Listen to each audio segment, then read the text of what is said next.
Recipes with रहीला में खुश आमदीद। व्यूअर्स कैसे हैं आप लोग। आज बस मैं सुबह सुबह उठी हूँ, अम्मी को मैंने नाश्ता बना के दे दिया है और वो रेस्ट कर रही हैं और मैं बस आज आपके लिए थोड़ा साथ साथ व्लॉग शूट करूँगी। मेरे पास बाहर जाने का टाइम नहीं है और मुहर्रम की वजह से बाज़ार भी बंद थे, तो मैं कुछ ख़ास ऐसी ग्रॉसरी मैंने नहीं की जिससे मैं आपके लिए कुछ अच्छी अच्छी रेसिपीज़ बनाती।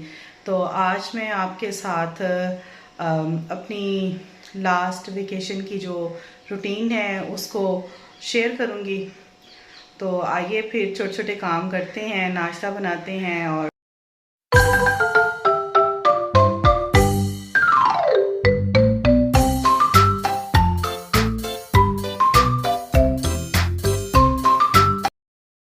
लेके आए हैं। दही है, दूध है, लस्सी है, फ्रूट्स हैं, तो हम इनसे क्या बनाएंगे वो भी आपको दिखाएंगे। तो आइए व्यूअर्स आपको ऊपर लेके चलते हैं। आज आपसे नहीं हम करवाएंगे, हम खुद ही करेंगे। कुछ कपड़े आयरन करेंगे, यूनिफॉर्म तैयार करेंगे, कुछ खाने शाने बनाएंगे और आपसे बातें करते रहेंगे। तो आप इस कनेक्टिविटी को बनाए रखें, हमारी वीडियोस को लाइक करें, शेयर करें, कमेंट करें और अगर आपने अभी तक हमारे चैनल को सब्सक्राइब नहीं किया तो उसको सब्सक्राइब करें। Keep watching food recipes with Raheela. कल मैंने कपड़े धोए थे, अभी बस मैं कपड़े समेट रही हूँ कुछ। अभी ये सब कपड़ों की आयरनिंग होनी है, बच्चों को यूनिफॉर्म आयरन होने हैं। ये मेरी मदर इन लॉ का रूम है और ये उनका कमरा है। चूँकि वो आजकल बीमार हैं तो वो नीचे मेरे पास हैं और बस अभी मैंने कुछ कपड़े आयरन शायरन करने हैं, बहुत सारा काम करना है।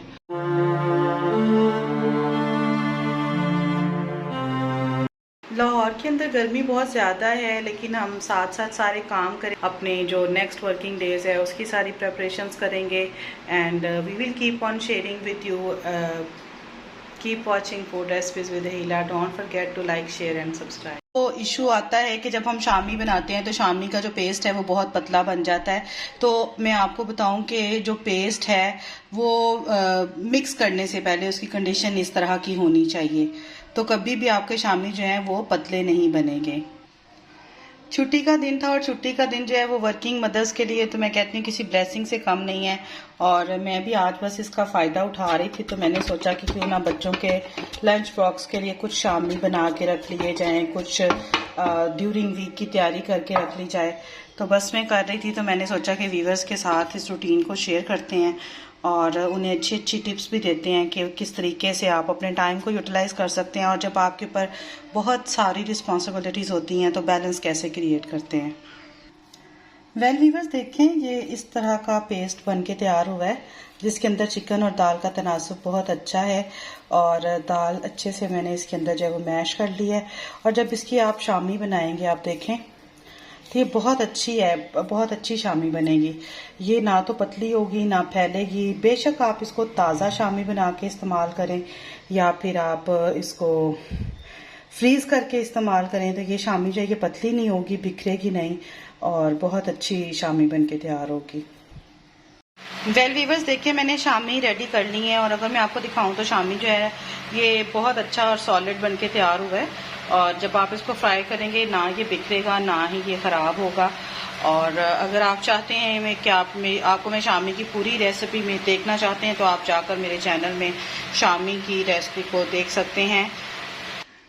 वेल व्यूअर्स यहाँ पर मैं बताती चलूँ कि मोस्टली ऐसा होता है कि जब हम वर्किंग होते हैं घर में इतना टाइम मैनेज नहीं कर पाते, कोई बीमार हो जाता है, तो फिर ऐसी सूरत में क्या करें कि फ्रूट सैलेड आप बना के रख सकते हैं, जो भी फ्रूट्स मौजूद हों। जैसे कि अगर कोई किडनी का पेशेंट है तो आपने उसे न्यूट्रिशन भी देनी है और आपने उसको परहेजी खुराक भी देनी है। तो फ्रूट सैलेड एक ऐसी चीज़ है जिसके अंदर किसी भी तरह का जो है वो ऑयल नहीं है, स्पाइसेस नहीं है।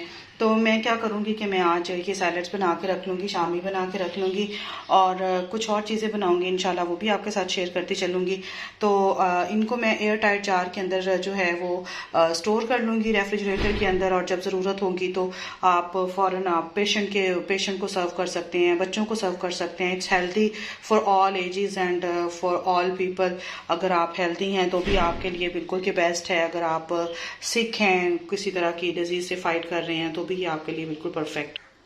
मैं वन बाय वन जो है वो तमाम चीज़ों को एक बॉल, मिक्सिंग बॉल के अंदर ऐड कर लूँगी और ऐड करने के बाद हम इन तमाम चीज़ों को मिक्स कर लेंगे। एक बात का ख़ास ख्याल रखें कि मैं यहाँ पर इसके अंदर किसी भी तरह की जो है वो सॉस या विनेगर या लेमन जूस या फिर कोई स्पाइस ऐड नहीं कर रही हूँ। सिर्फ फ्रूट्स को काटना है, काट के आप इनको एक एयर टाइट जार के अंदर रख लें तो ये बिल्कुल फ्रेश रहेंगे।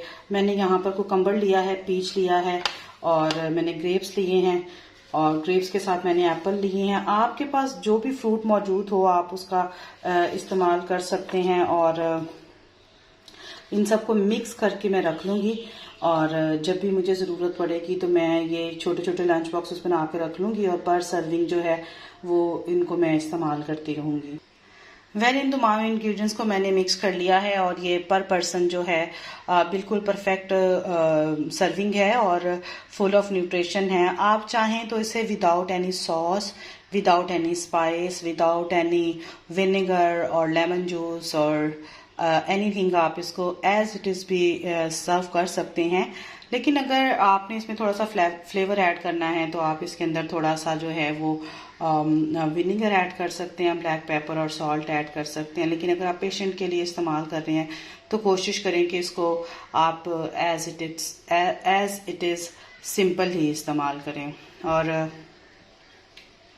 सैलड की बेस्ट बात यह है कि जब आप फ्रूट्स का इस्तेमाल करते हैं तो आप इसके अंदर रेड बीन्स का, किडनी बीन्स का इस्तेमाल भी कर सकते हैं और उबले हुए वाइट चने भी डाल सकते हैं। अगर वाइट चने नहीं मौजूद हैं और हेल्दी ऑप्शन चाहिए तो आप काले चनों का भी इस्तेमाल कर सकते हैं। और ऑप्शंस आपके पास मौजूद हैं, जो भी आपके पास फ्रेश फ्रूट्स मौजूद हों आप उनका इस्तेमाल कर सकते हैं। और अगर आप वेट लूज़ कर रहे हैं तो भी ये आपके लिए बिल्कुल बेस्ट है। वेल जी, नाश्ता बनाने के बाद मैंने सफाइयाँ की हैं, उसके बाद कपड़े समेटे हैं, फिर कपड़े इस्त्री किए हैं, फिर किचन में आ गई हूँ, फिर दोपहर की तैयारी हो गई है, साथ साथ लंच बन रहा है, साथ साथ अगले दिन की तैयारी हो रही है। शामी का मैंने रख दिया था और फिर मैं ऊपर काम करने चली गई। शामी हमारे रेडी हो गए हैं। अभी बस मैंने मदर इन लॉ के लिए जो है वो यहाँ पर कद्दू काट लिया है और ये मैं बना रही हूँ। तो मैंने सोचा कि आपके साथ भी शेयर कर दूँ कि अगर आप पेशेंट के लिए कोई वेजिटेबल बनाते हैं तो उसके अंदर ऑयल हमने कम रखना होता है और उसको ब्लैक पेपर के साथ, मैं आज ब्लैक पेपर और पिंक सॉल्ट के साथ बना रही हूँ। इसके अंदर मैंने कोई भी और स्पाइस ऐड नहीं किया है और इसलिए क्योंकि अगर किडनी स्टोन हो तो आपको जो सोडियम है, वाइट सॉल्ट वैसे भी बना होता है और आपको स्पाइसेस भी नहीं इतने खाने होते हैं और ऑयल भी आपको मना होता है। तो मैंने सोचा कि ये सारी रेसिपीज़ आपके साथ भी शेयर कर लेती हूँ।